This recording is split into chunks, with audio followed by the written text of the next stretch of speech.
I've held the coats of people who were unkind in this hall. Not many, but enough. And what I can tell you is that when the unkindness was directed at something another person had made or said or stepped forward to do, it came in wearing something else. A principled objection, a legitimate concern, a criticism that seemed reasonable on the surface. It was only in the watching, once the coat was on the hook and the person was in the room, that I could see what was actually driving it. Almost always, in those cases, underneath it was envy. Envy is one of the oldest things that's ever come through that door, and it almost never knows it's envy. It arrives already dressed as something more respectable, judgment or principle or taste. The person feeling it isn't lying. The feeling feels genuine to them. But it started somewhere else. It starts the moment someone watches another person do the thing they haven't done themselves. Make something. Say the true thing out loud. Step into a space and hold it. And what moves in the watcher isn't admiration, though admiration is in there somewhere. It's the awareness that the other person went first, that they could have, that perhaps they should have, and didn't. What that feeling needs is somewhere to go, and where it goes almost every time is at the person who did the thing. A problem found with the work, a question about whether they deserve the attention they're getting. The criticism they make feels real to the person making it, but it didn't start with the work. It started with the discomfort of watching someone else do the thing first. It costs the person on the receiving end something real, but it has one quality that matters. It has a face with it. The critic has a coat on my hook. They'll be back next week. The creator will be back next week. The hall will continue, and both of them will be in it, and whatever was said will have to be lived with. That discomfort puts a natural limit on things. Whatever was said has to be owned by the person who said it. What I've described so far has always been in this room.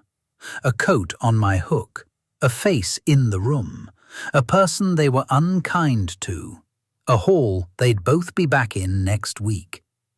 What changed is that the same unkindness found another room with none of those things in it. Online. In the online room, the first thing that goes is the face. And without the face, something that might have stayed small becomes something else entirely. I watch it from this wall now. Someone shares something on social media, something they made or thought or noticed, or simply how they were, and a stranger arrives in the comments. Not to engage, not to add anything, to correct, to establish publicly that the poster got something wrong, that they don't quite know what they're talking about. The correction is delivered in a tone that makes the not knowing feel like a character flaw rather than just a gap in information. The woman who shared a photo of the meal she'd spent an afternoon cooking and was told by a stranger it wasn't the authentic version. The man who posted about his first 5K run and was told from the photo that his form was incorrect.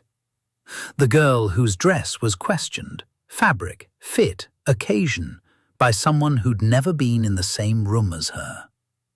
The young artist told their work was derivative.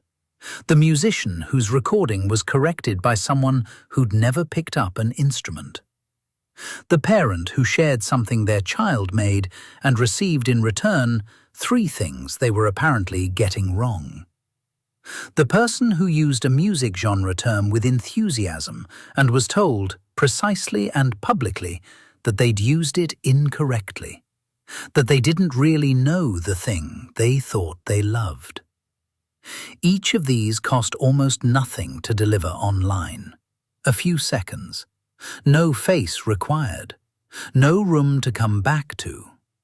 And every one of them landed on a specific person who had offered something, however small, however ordinary, and received in return the message that the offering was wrong, and that the wrongness was worth pointing at. It's small. That's what makes it hard to name. The wave, which I'll come to, is large enough to be legible as an attack. This is quieter.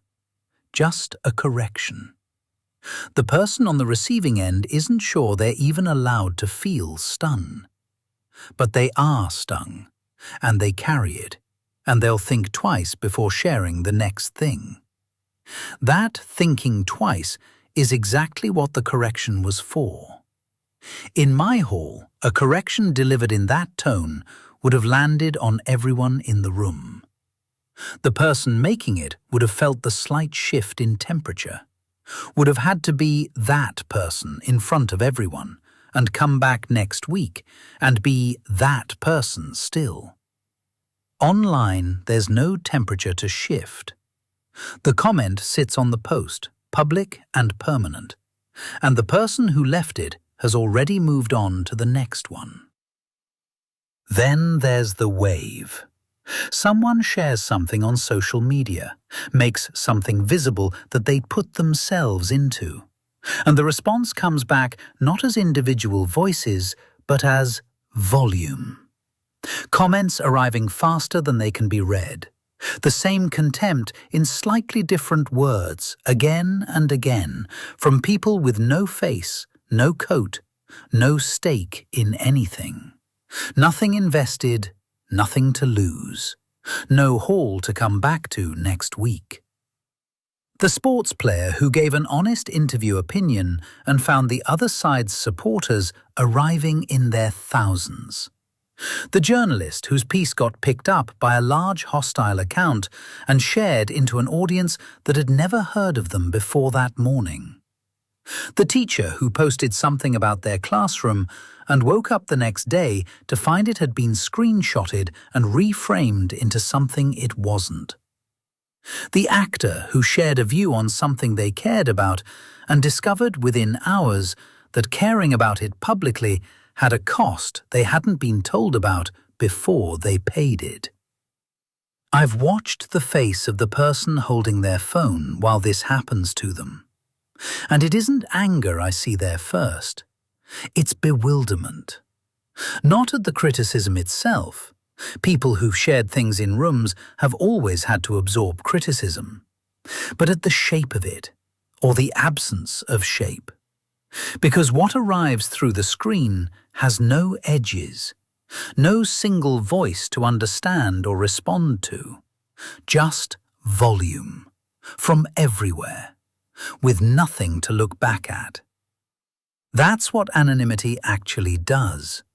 It doesn't create the darkness, the need to diminish something that feels threatening, that was already there in the people doing it.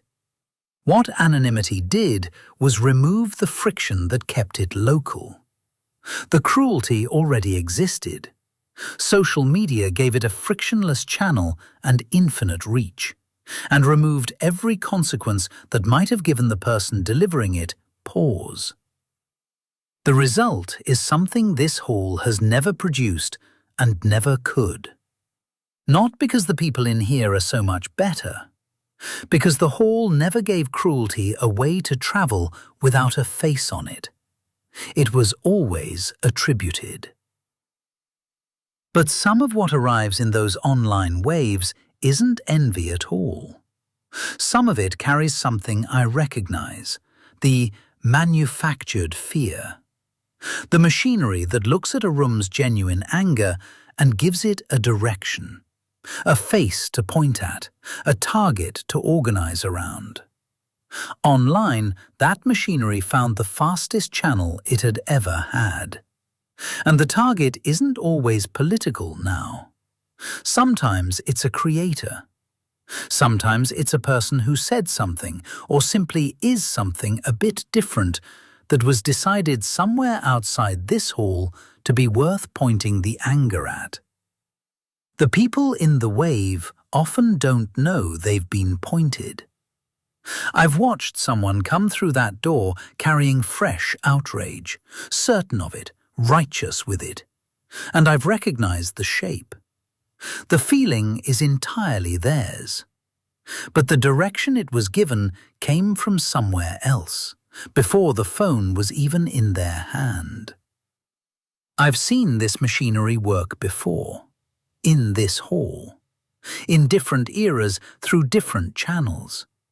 What's new is the speed of it and the scale, and the fact that the person on the receiving end is sitting somewhere alone with something that arrived from nowhere and has no face. The hall can offer something to that person.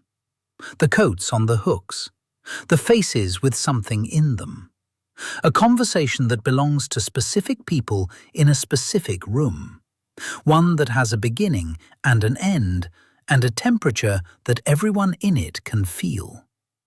But the wave came from nowhere and has no face, and what arrived through the screen landed somewhere specific in the person holding it. And it's still there when the screen goes dark. Still there when the room around them is warm and full and asking nothing difficult. The unkindness that came through that door with a coat on, I could hold the coat. I knew what was underneath it. I knew what the hall would eventually do with it. The unkindness that comes through the screen has no coat. There's nothing for me to hold. Only the person it reached, somewhere with something edgeless, still looking for a place to put it down. I'll still be here when you get back.